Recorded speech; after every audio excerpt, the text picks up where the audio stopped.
toutes et tous, bienvenue pour cette deuxième édition de nos 5 minutes de compliance, préparée et animée comme la précédente avec Brigitte Brom. Bonjour Brigitte. Bonjour Emmanuel. Bienvenue également à Lior Delfassi qui fera le point en fin d'émission sur la transposition de la directive de 2024 sur la violation des sanctions économiques. Alors, il était grand temps pour nous de revenir dans ce studio car l'actualité a été très riche. Un mot d'abord sur la directive Omnibus qui a été scindée en 2 textes. D'abord le paquet Omnibus 1, dit aussi Stop the Clock, arrêtez l'horloge. Ce paquet reporte certaines dates d'application de la CSRD et de la CS3D.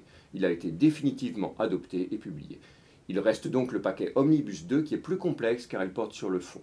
Il poursuit son parcours législatif européen sans que l'on en sache beaucoup plus sur le calendrier. On notera tout de même que la médiatrice européenne, Teresa Angino, a ouvert une enquête sur les conditions de préparation de ces 2 paquets par la Commission. L'actualité législative est également importante en France. La loi du 30 avril 2025 d'abord, qui transpose différents textes européens. Le paquet Omnibus 1 dont nous venons de parler, mais aussi la directive de 2024 sur le registre des bénéficiaires effectifs. Outre les personnes assujetties à la LCBFT ou les autorités publiques comme l'AFA, une partie des données du registre est accessible non plus au grand public, mais seulement aux personnes justifiant d'un intérêt légitime, par exemple les journalistes ou les chercheurs.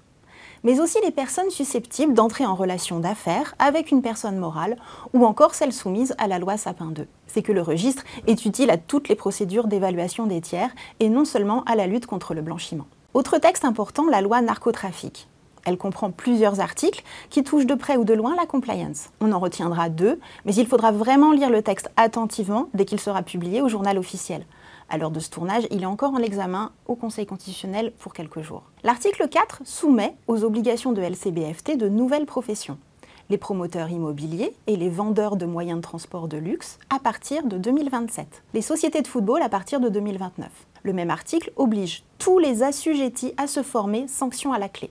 Enfin, le défaut de déclaration ou la communication de fausses informations concernant les bénéficiaires effectifs pourra être sanctionné par une radiation du registre du commerce.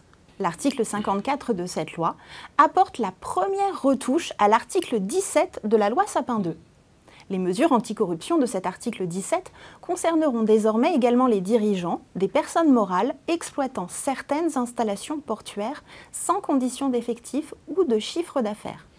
Ce n'est pas cette fameuse loi Sapin 3 dont on nous annonçait jadis l'arrivée, mais on note au moins que la loi Sapin 2 reste une législation dynamique, susceptible d'aller sur de nouveaux terrains.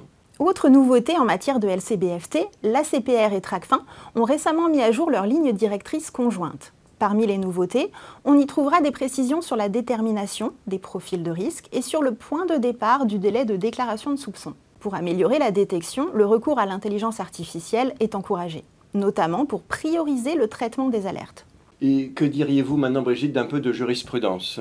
Bien sûr, Emmanuel. Alors allons-y. Dans l'affaire des conditions de travail des ouvriers sur les chantiers de la Coupe du Monde de football au Qatar, la Chambre criminelle de la Cour de cassation valide la mise en examen de la société Vinci.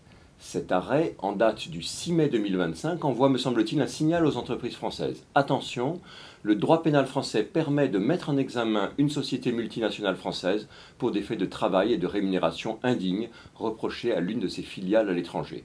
À noter, cet arrêt porte exclusivement sur la compétence et ne dit rien sur le fond, Vinci étant présumé innocent. Le même jour, et dans une salle d'audience voisine à la chambre sociale, un autre arrêt penche aussi en faveur des salariés. Un employé d'une grande entreprise du secteur de l'assurance avait lancé une alerte auprès de l'Agence française anticorruption et s'était ensuite vu licencié pour faute lourde.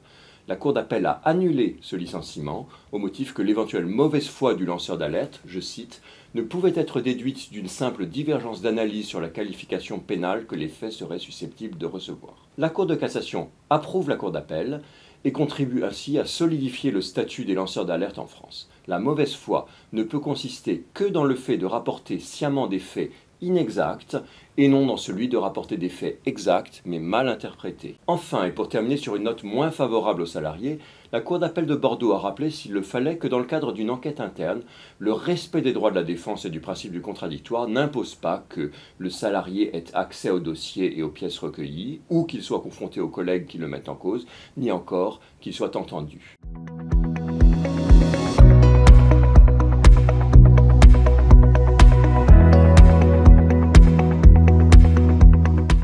suit la situation en Ukraine et qu'on observe les sanctions que l'Union européenne a infligées à la Russie depuis 2022, on voit que finalement, elles n'ont pas réussi à empêcher Moscou de financer sa guerre. Une des raisons, c'est peut-être les écarts grandissants entre les États membres. On a certains États qui sont souvent pris en exemple pour leur répression vigoureuse et d'autres qui s'illustrent moins, ce qui peut créer finalement des trous dans la raquette. Alors pour uniformiser le jeu, l'Union européenne a adopté l'année dernière la directive 2024-1226 qui devait être transposée avant le 20 mai dernier. Elle oblige chaque État à criminaliser la violation et le contournement des sanctions, avec des peines qui peuvent aller jusqu'à 5 ans de prison et 40 millions d'euros d'amende ou 5% du chiffre d'affaires. Alors ce qui manque actuellement en France, c'est notamment la notion de négligence grave ou des amendes qui seraient proportionnelles au chiffre d'affaires des entreprises. Donc au niveau européen, on constate une fracture nord-sud. Au nord et à l'est, les Pays-Bas, les pays nordiques, les pays baltes et la France disposent déjà d'un arsenal solide.